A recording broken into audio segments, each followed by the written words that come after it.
And here now to tell us more about kangaroo care is Dr. Karen Hendricks-Munoz, Chief of Neonatology at NYU Medical Center. Great to have you here with us. Well, thank you for inviting me. And such an uplifting story. It is quite a miracle. It sounds like a miracle. Absolutely. Explain how it works. How does this kangaroo care method actually work? Well, kangaroo care method is a skin-to-skin touch of the mother and the baby. And the baby is naked.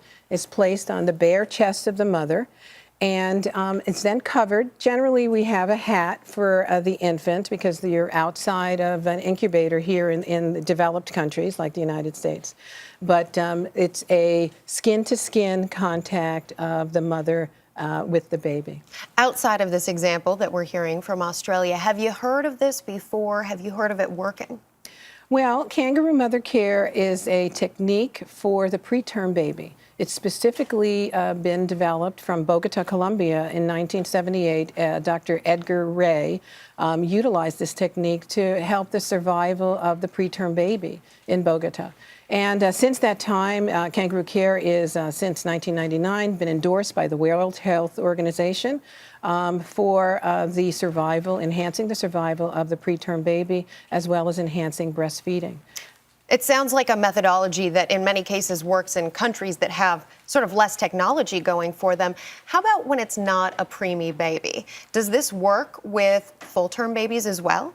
It's generally been used for the preterm baby. As you can imagine, a full-term baby after a period of time is really a vigorous child that wants a lot of freedom. For the preterm baby, they're not supposed to be out from the womb. And so it's a wonderful technique that allows the baby that kind of... It's almost emulating. It emulates the womb for the baby. It does some things that we're not quite sure about, and that is decreases the pain sensation of the babies. So a baby who is being kangarooed, if getting a painful procedure such as a heel stick, really has a dampened response to pain. It increases their thermal stability. It enhances their growth. So babies that kangaroo in intensive care units get out of the hospital sooner. It's very important that the staff have some idea how to actually implement this. And so there needs to be competency and training like what we have at Bellevue Hospital Center and at NYU. How long then would a mother need to do this in your view? A mother generally does it, and the baby really signals when the baby is not ready for, or it hasn't had enough, let's say, of kangaroo mother care.